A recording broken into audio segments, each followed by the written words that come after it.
할렐루야. 네. 자, 오늘 밖이 좀 어수선한데요. 그래도 하나님 앞에 예배 드리는 저희들의 집중력이 좀 더 강해서요. 하나님 앞에 집중해서 예배 드리시면 좋겠습니다. 자, 오늘 본문 말씀은 바울이 이제 그 아덴에서 복음을 전하고 그리고 이제 고린도로 옮겨왔을 때, 그래서 이제 고린도에서 일어났던 그 일에 대해서 기록을 하고 있습니다. 바로 이 여행은 바울이 2차 전도 여행 때 일어났던 그와 같은 일입니다. 이때는 주로 약 주후 50년경 그때가 아닐까 싶습니다. 이제 바울이 아덴, 지금으로 말하면 아테네죠. 아테네에서 이제 고린도로 도착을 했습니다.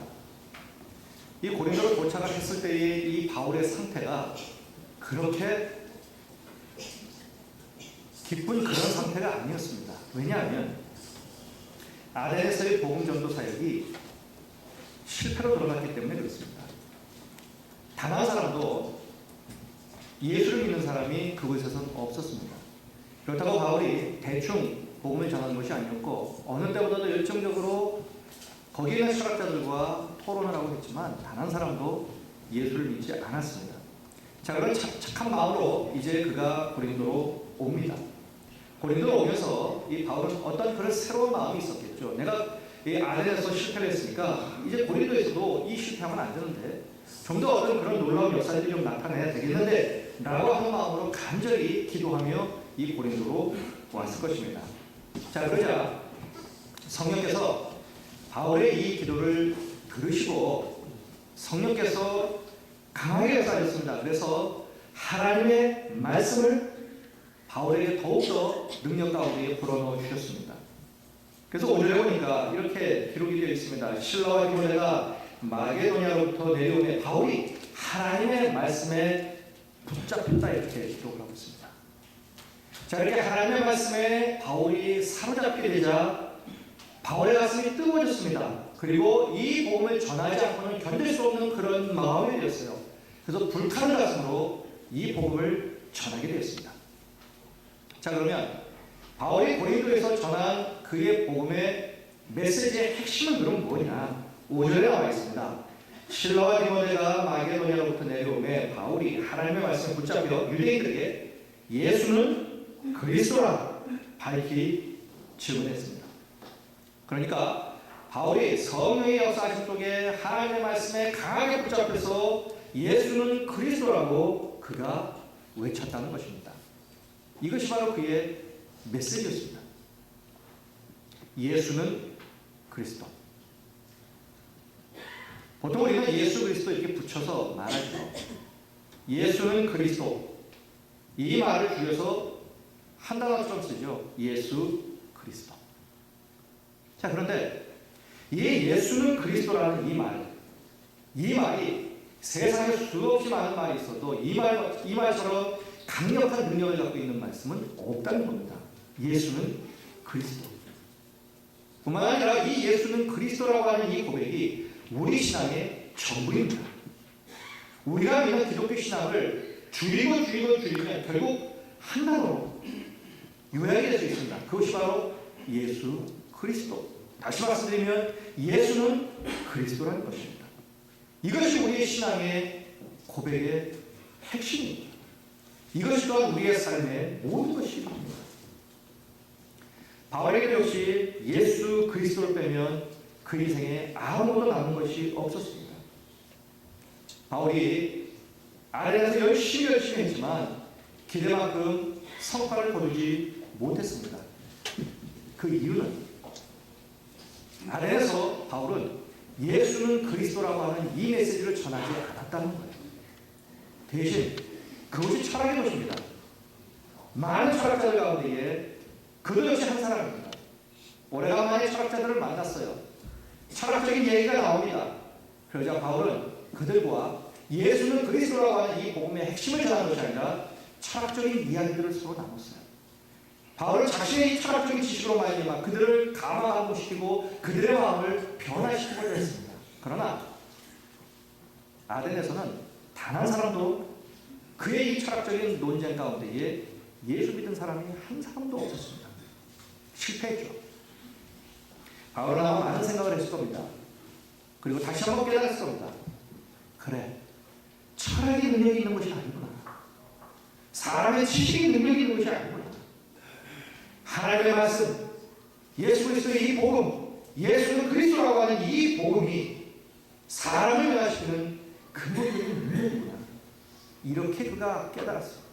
그래서 고린도에 와서는 아덴에서의 실수를 다시 범하지 않기로 그가 결심을 합니다. 그래서 고린도에서 그가 전했던 메시지를 보면 다른 말이 아니었어요. 단순합니다. 예수가 그리스도라는 사실. 그분이 우리를 위해서 십자가에 못 박혀 죽으시고 3일 만에 부활하셨다고 하는 이 복음의 핵심. 이것만 전했다는 거예요. 여러분, 그리스도인들이 도대체 어떤 사람들입니까? 그리스도인을 한마디로 말하면 예수를 그리스도, 다시 말씀드리면 메시아로 믿는 사람입니다. 그리스도는 헬라어고 메시아는 히브리어입니다. 똑같은 말이에요. 기름 부음을 받은 자, 다시 말씀드리면 우리의 구원자라고 하는 말이죠. 그런데 우리를 구원한 그리스도가 다른 사람이 아니라 바로 나사렛 예수라고 하는 이 사실을 고백하는 사람들이 그리스도입니다. 나사렛 예수가 그리스도라고 하는 것을 고백하는 사람들이 그리스도인이라는 거예요. 이 사실이 중요합니다. 그리고 이것은 굉장히 어려운 거예요. 왜냐하면 예수는 목수의 아들입니다. 나사렛에서 살고 있었던 한 남자의 이름이에요. 별 볼일도 없고 평범하게 그지없고 어쩌면 잘해 보이는 한 남자의 이름일 뿐입니다. 세상 사람들은 그렇게 여기겠죠. 그런 사람을 자신의 구원자로 고백하는 것, 이게 쉽겠습니까? 그런데 성령께서 사람들의 심령에 역사합니다. 그러자 나사렛에서 살았던 목수의 아들 예수가 하나님께서 인간의 몸을 입고 이 땅에 성육신했던 그리스도라고 하는 이 사실을 고백하게 만든다. 그래서 예수가 그리스도라고 고백하게 만드는 겁니다. 누가요? 성령께서. 그렇기 때문에 신앙이라고 하는 것, 이것은 성령을 통하여 예수가 그리스도라고 고백하는 것, 이것이 바로 신앙입니다. 뿐만 아니라 바로 이 고백을 갖고 사는 사람, 이 사람이 바로 그리스도인이라는 거예요. 예수님의 제자들이 그랬고 바울이 그랬고 초대교회의 많은 성도들이 다 이것을 고백한 그리스도인들이었어요. 뿐만 아니라 이것이 진리였기에 그들은 이 고백 앞에서 그들의 목숨도 내놓았습니다. 자, 그렇다면 바울이 예수는 그리스도라고 전했을 때에 그럼 사람들의 반응은 도대체 어떠했냐는 거예요. 6절 앞부분에 보니까 사람들의 반응은 이랬습니다. 그들이 대적하여 비방했어요. 바울이 예수는 그리스도라고 이 복음의 핵심을 전하자 사람들은 바울을 대적하고 비방했습니다.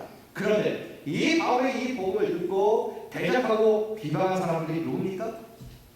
그들은 바로 유대인이었어요. 5절에 보니까 유대인이었어요. 당시 유대인들은 세계 곳곳에 살았습니다. 특별히 이 고린도에도 많은 유대인들이 살았어요. 바울은 그도 유대인이었기 때문에 동족을 사랑하는 마음으로 언제나 어느 곳에 가든지 제일 먼저 유대인들을 찾아가서 유대인들에게 이 복음을 전했습니다. 그런 유대인들이 이 바울의 복음을 듣고 거부한 거예요. 그럼 왜 이 유대인들이 이 바울의 이 복음을 거부했는가? 그 이유는 크게 두 가지로 볼 수 있습니다. 첫째는 이 사람들이 고린도에 살았지만 그 이전에 있었던 하나의 사건을 그들이 들었습니다. 그것은 바로 뭐냐면 그들의 고향이 유대로부터 온 소식인데 그것은 예수라고 하는 사람이 지가 메시아라고 하면서 하나님을 모욕한 죄를 범했다는 거예요. 그래서 그가 십자가에 못 박혀 죽었다는 겁니다. 그 이야기를 들으면서 사람들은 당연히 죽을 놈이 죽고 이렇게 생각을 했다. 그런데 바울이라는 사람이 나타나서 무언가를 전하는데 바로 그 예수가 메시아라고 하는 것을 전한다는 거예요. 그러니 당연히 그 바울의 이 외침을 거부할 수가 없어요. 그들이 뭐예요? 두 번째 이유는 이겁니다. 바울이 전한 복음을 그들이 거부한 또 다른 이유는요. 이 사람들은 이미 고린도의 오래 동안 살면서 고린도식의 삶에 이미 젖어 있었기 때문에 그렇습니다. 자, 그럼 고린도식의 삶은 뭐냐? 그것은 이 사람들은 고린도에 살면서 또 다른 메시아를 숭배하고 사는 그런 삶을 살아가는 거예요. 또 다른 메시아. 그게 뭐냐면 이런 겁니다. 고린도는 당시 인구가 약 75만 명 이상 사는 그 지중해에 있는 도시 가운데에, 그러니까 유럽이죠. 유럽에 있는 도시 가운데 가장 큰 도시 중에 하나입니다. 그 당시에 벌써 이렇게 75만 명 이상 산다는 것은요, 지금 현재로 보면 2천만 명 이상이 사는 그런 도시예요. 어마어마한 곳입니다. 그 당시로 보면. 왜 이렇게 사람이 많았냐면 고린도는 교통의 요충지입니다. 사방으로 도로가 모여져 있는 그런 곳이에요. 바다로 가지고 있습니다. 이 교통의 요충지입니다. 그러다 보니까 무역이 발달했어요. 도자기라든지 천이라든지 값비싼 물건들이 이제 동서남북으로 도로 바다를 향해서 또 해외로 이렇게 뻗어나가는 바로 그 교통의 요충지가 바로 이 고린도였습니다. 그러다 보니까 이 도시에는 돈이 많았습니다. 돈이 흔했어요. 이러다 보니까 이 고린도에는 이 소위 돈맛을 하는 사람들이 몰린 곳이 바로 이 고린도였습니다. 그러다 보니까 이 고린도의 최고의 선은 뭐였냐? 그것은 바로 돈입니다. 돈이 최고의 선이에요. 이렇게 돈이 많고, 당연히 돈이 많고 보니까 따라오는 것이 있습니다. 그것은 바로 오락이에요. 그리고 쾌락입니다. 이런 것이 따라오기 시작합니다. 이런 것이 따라오다 보니까 이 고린도에 가장 성행했던 것 중에 하나가 뭐였냐면 스포츠였어요. 스포츠. 그 당시 스포츠의 중심은 아테네입니다. 올림픽이 열렸던 곳입니다. 그런데 이 고린도는 이 올림픽에 버금가는 이런 경기들이 해마다 축제처럼 계속해서 열렸습니다. 그러니 사람들은 돈은 많고 놀고 먹고 즐기고 누리고 이것이 그들의 다반사였습니다. 그런데 스포츠가 그들에게는 종교 그 이상이었어요. 뿐만 아니라 이 고린도에 가장 높은 산이 있는데 아크로코린토라고 하는 산이 있습니다. 이 산 꼭대기에는 아프로디테의 신전이 있습니다. 여신이죠. 로마 사람들은 아프로디테를 비너스라고 이렇게 부릅니다. 여신입니다. 이 여신을 모신 이 신전에는 천여 명의 여사제들이 있습니다. 말이 여사제지 이 사람들은 다 창녀들입니다. 그러니까 신전에 제사를 하고 올라오는 사람들에게 신의 이름으로 쾌락을 제공하는 거예요. 이런 일들이 그냥 가만사로 일어났던 것이 바로 이 고린도입니다. 그래서 이 고린도라고 하는 이 도시에서 나온 단어가 코린티아조라고 하는 단어가 있습니다. 이것은 음행한다 이런 거예요. 얼마나 도시가 타락을 했으면 단어가 그 도시의 이름에서 이러한 의미의 단어가 나왔게 되냐는 거예요. 그러니 이 고린도는 물질로, 오락으로, 스포츠로, 쾌락으로 이것이 바로 그들의 메시아였던 거예요. 여기에 빠져서 그냥 사는 그런 사람들이었습니다. 이런 사람들에게 예수가 그리스도, 예수가 메시아라고 전하니까 이 사람들에게는 희열도 안 맥히는 거죠. 이런 것이 바로 고린도였습니다. 그런 곳에 사는 사람들이 고린도 사람들이었고요. 그런데 그리스도인들은 다릅니다. 그들에게는 오직 예수님 뿐이에요. 그래서 사람들은 그리스도인들을 예수쟁이 이렇게 부릅니다. 이건 처음에 욕처럼 하기 시작했지만 사실 이 말은 맞는 말입니다. 우리 그리스도인들은 예수쟁이입니다. 예수에 미친 사람들이에요. 예수의 그 무엇과 그 누구에게도 내 자신을 맡기지 않기로 결정한 사람들이에요. 내 인생을 온전히 바로 예수 그리스도께 맡기고 예수님을 인생의 주인으로 모시고 살고자 결정한 사람들. 오직 그분의 인도하심을 따라 살기로 결정한 사람들. 그를 위해 목숨도 바치겠다고 결정한 사람들, 이 사람들이 바로 그리스도인입니다. 예수님으로 만족하는 사람들, 예수님의 명예로 무엇이든지 순종한다고 되어 있는 그런 사람들, 예수는 그리스도라고 하는 이 진리를 위해서 내 삶도 내려놓을 수 있는 사람들, 이 사람들이 바로 그리스도입니다. 그럼 이 유대인들처럼 복음을 거부한 사람들에게는 그러면 어떤 일이 일어납니까? 6절에 이렇게 기록하고 있습니다. 그들이 대적하여 비방하거늘 바울이 옷을 털면서 이르되 너희 피가 너희 머리로 돌아갈 것이요 나는 깨끗하니라. 바울이 이렇게 말합니다. 복음을 받았습니다. 그런데 유대인들이 그 복음을 받아들이지 않냐고 배척했어요. 그러자 바울이 자기 옷을 풉니다. 그리고 나는 책임이 없다 선언합니다. 바울은 복음을 받았습니다. 그들은 거부했습니다. 장차 그들이 천국에서 거절당한다고. 그래서 바울이 책임이 아니라는 거예요. 그런데 거꾸로 우리가 전하지 않았습니다. 그런데 그들이 천국에서 거절당했어요. 그럴 때는 누구 책임이냐는 거예요. 누구에게 그 책임을 묻겠냐는 거예요. 먼저는 당사자겠죠. 뿐만 아니라 이 복음을 먼저 받고 이 복음의 사명을 갖고 있는 우리들이 아니겠습니까?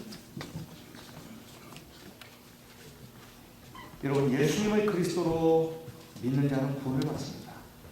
이게 진리입니다. 그러나 예수님을 거부하는 자에게는 구원이 없습니다. 왜냐하면 오직 예수님께만 구원이 있기 때문입니다. 그뿐 아닙니다. 6절 후반부터 보시면 이런 말씀이 있습니다. 이후에는 이방인에게로 가려 하고 거기서 옮겨 하나님을 경외하는 디도 유스도라 하는 사람의 집에 들어가니 그 집은 회당 옆이에요.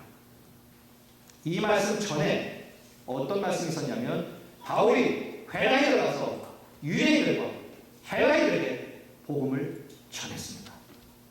그리고 난 다음에 이 회당에 나와서 이방인으로 가겠다고 그가 말합니다.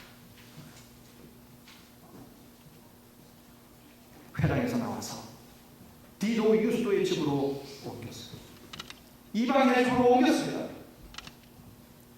바울의 말이 이 유대인의 회당을 떠나는 순간 구원도 회당을 떠난 거예요.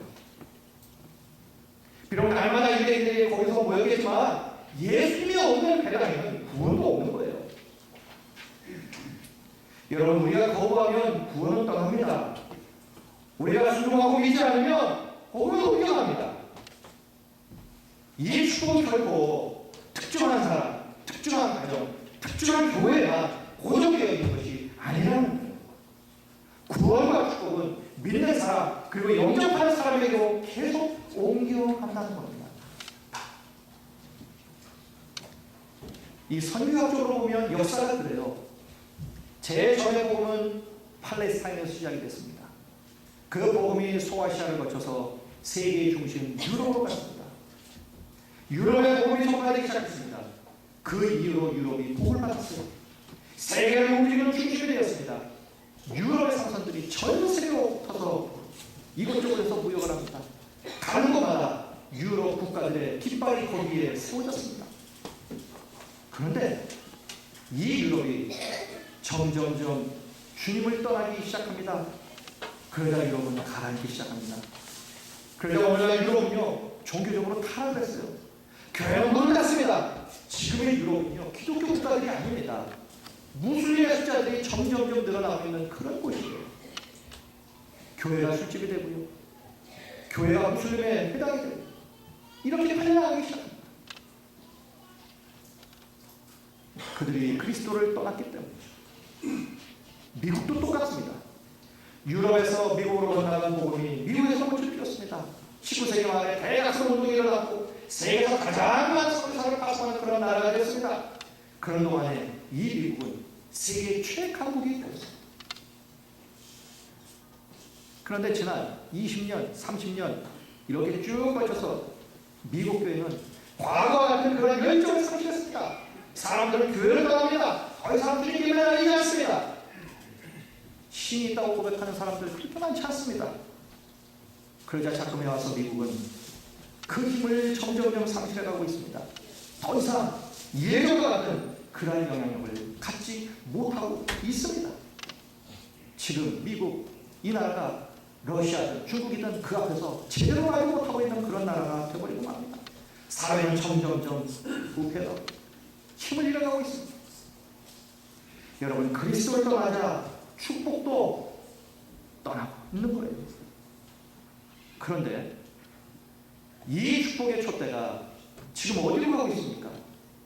유럽과 미국 선교사들이 전한 복음을 간절하게 받았던 아시아와 그리고 남미의 교회들이 지금 분리를 일어나고 있는 겁니다.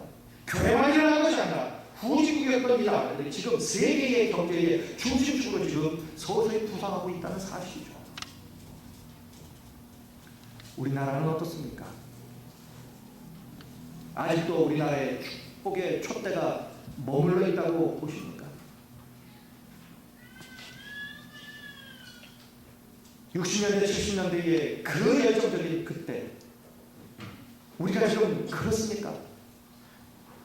적어도 교회 다닌다고 그러고 적어도 교회라고 한다면 그때 당시만 해도 교회가 대사회적으로 그래도 인정을 받았습니다. 지금도 그러니 아니죠. 이유는 단순합니다. 고린도에서 그랬던, 유럽에서 그랬던, 미국에서 그랬던, 너무 살기가 좋아진 거예요. 그러자 고린도에 살았던 사람들처럼 우리의 메시아가 바뀌어지고 있다는 거예요. 예수는 그리스도, 이것을 붙잡지 않아도 내가 나름대로 살지만 메시아만 있으면 살 수 있다고 보는 겁니다. 여러분, 축복은 이동합니다. 이것을 우리가 꼭 기억해야 합니다. 축복은 이동한다는 거예요.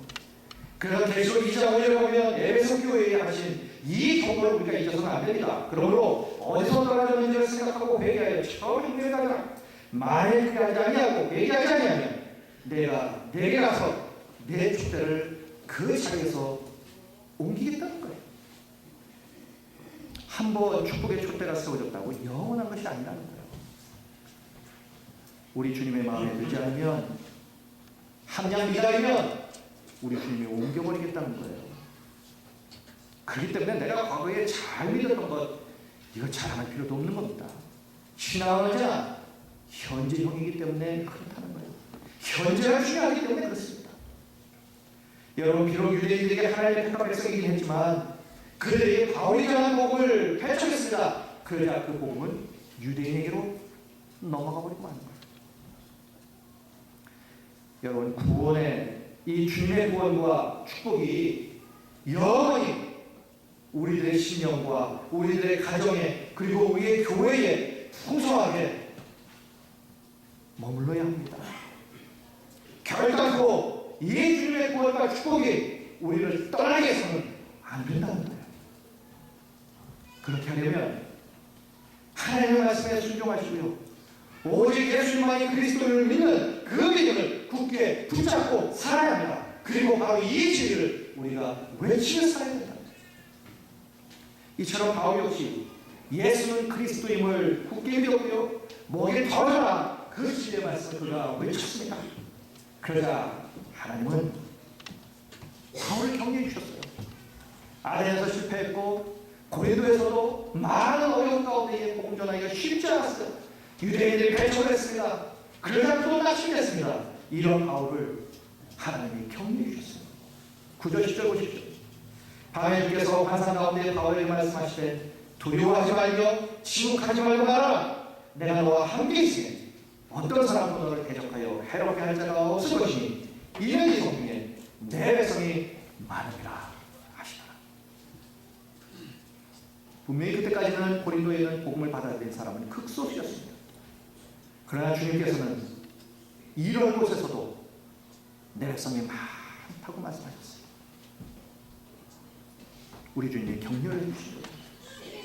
이러한 격려에 바울이 큰 힘을 얻었습니다. 우리 주님께서 바울을 이렇게 세워주셨어요. 그러자 이렇게 어려운 곳에서도, 이렇게 본전하기 힘든 곳에서도 바울은 1년 6개월을 머물며 이 예수는 그리스도라고 하는 이 복음을 담대하게 증거하게 되었어요. 그러게 여러분, 우리도요 이 주님의 눈을 가져야 합니다. 우리의 육신의 눈은 때로 실망합니다. 눈에 보이는 것만 보면서 실망합니다. 우리 주님은 영의 눈으로 보시죠. 우리는 현재를 보면서 낙심합니다. 그러나 우리 주님은 미래를 보면서 경배하세요. 요즘 정말 사람들이 그래요. 전도가 너무 안 된다 이렇게 말을 합니다. 어쩌면 전도를 할 수 없는 그런 사회적 분위기가 자꾸 만들어져가고 있는 것이 아닌가 싶어요. 잊을만 하면 TV에서 또 한번 나오고, 잊을만 하면 또 언론의 한 종의 일들이 또 나오고, 그래서 더더욱 복음을 전하는 일이 어려운 일이 되는 것이 사실이긴 합니다. 그럼에도 불구하고 우리 주님은 이렇게 말씀하죠. 이 땅에 구원받아야 하는 백성이 많다고 오늘도 우리 주님은 우리들에게 말씀을 하고 계세요. 비록 힘들어도 이 땅에 구원받아야 할 백성이 많다고 말씀하십니다. 정말 안타까운 마음으로, 애절한 마음으로 우리 주님께서 말씀합니다. 그럼에도 불구하고 이 땅에 구원받아야 할 백성이 많다고 말씀하십니다. 그 일을 위해서 내가 너희 남성교회를 사용하기를 원하고 내가 너희들을 좀 사용하기를 원한다고 말씀하십니다. 그래서 우리는 낙심하면 안 됩니다. 우리도 주님처럼 보고 주님처럼 생각하고 주님처럼 소망을 가져야 합니다. 그리고 주님과 함께 복음 사역에 승리하며 살아야 하는 삶이 바로 우리의 삶이 되어야 한다. 전도가 막히고 힘들수록 우리의 약함을 보지 마시고요, 우리와 함께할 주님의 능력을 보시기 바랍니다.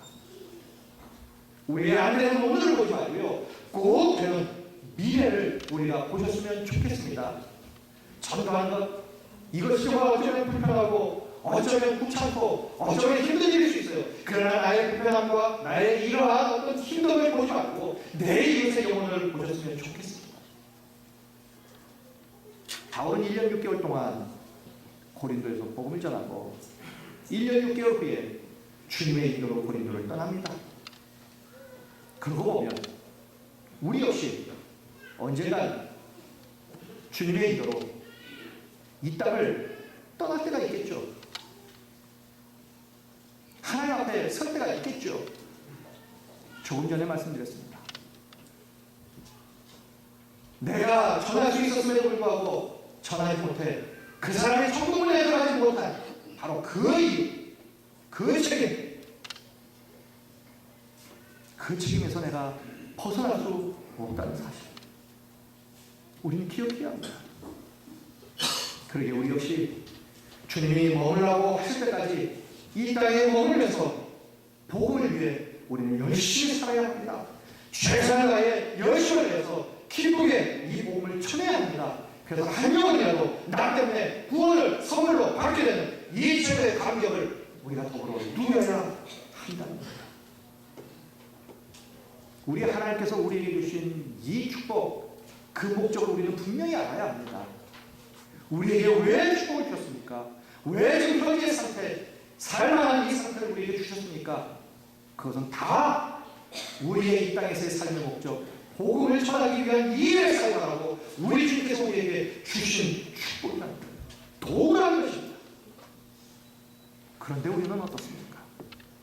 그것을 하나님이 주신 그 목적에 쓰지 아니하고 내 임의대로 쓰고 있지는 않습니까? 우리 하나님께서 분명 그 책임 또한 물으실 겁니다. 종은 주인이 원하는 대로 쓰임받는 자들이에요. 최고의 종은 누구냐? 가장 사랑받는 종은 누구냐? 주인이 시키는 대로 사는 종이에요. 우리가 그래야만 합니다. 그래야 우리가 하나님 앞에서 책망받지 않고 하나님이 주실 그 결과를 우리가 받아들일 수 있게 되는 거예요. 그것은 우리뿐만 아니라 우리의 후손들에게도 복으로, 축복으로 이어지는 하나님의 열매일 수 있다는 거죠. 그러므로 우리 모두 예수는 그리스도 힘차게 외치면서 열심히 공전하는 믿음의 삶을 우리가 경주하셨으면 정말 좋겠습니다. 오늘 본문에 보니까 우리 주님은 바울에게 말씀하세요. 두려워하지 말라. 침묵하지 말고 말하라고 말합니다. 주님이 함께 해주시겠다고 말합니다. 두려워하지 말래요. 담대하게 전하랍니다. 구원받아야 할 백성이 많다고 말씀합니다. 바울에게 하신 이 말씀이 오늘 이 시간 우리에게도 하시는 말씀인 줄로 믿습니다. 두려워하지 마십시오. 내가 전할 때 저 사람이 어떻게 반응할까? 나에게 소리를 칠까? 나를 어떻게 내 자신을 상하게 만들까? 두려워하지 마십시오. 우리 주님이 함께 하신답니다. 침묵하지 말랍니다. 외치랍니다. 예수가 그리스도라고 외치라고 합니다. 이 땅에 구원받아야 할 주님의 백성이 많기 때문이라고 말씀합니다. 이번에 우리가 VIP 사랑전도 축제를 통하여 우리를 통하여 정말 한 영혼이라고 하나님의 백성 되었으면 정말 좋겠습니다. 그래서 한 영혼이 구원받으면 하나님의 나라에 있는 하나님의 나라의 잔치가 벌어진다고 말씀하세요. 우리 주님께서 보좌에서 벌떡 일어나서 얼마나 기쁜지 감격해서 잔치를 배설한다고 말씀하세요. 이렇게 한 영혼이 소중한 것이죠. 이 주님의 마음을 품고 우리도 이번 기회에 꼭 한 영혼 주님께로 인도하여 그 영혼이 구원받아 더불어 감격하는 그러한 은혜를 우리가 누리셨으면 정말 좋겠습니다. 오늘 주보 안에 한 사람을 쓴 것 있습니다. 그냥 놓고 가지 마시고요. 이것이 바로 우리 주님께서 나를 향하여 외치시는 주님의 외침이라고 들으시고요. 한 영혼 꼭 쓰시고 제출하시기 바랍니다. 그때부터 기적이 시작될 줄로 믿습니다. 이번 기회에 하나님의 기적 경험하시고 구원의 감격을 더불어 누리시는 놀라운 은혜가 우리 남편교회의 삶에 넘치시기를 또 우리 전도 대상자들에게 있으시기를 주님의 이름으로 간절히 축원드리겠습니다. 기도하시겠습니다.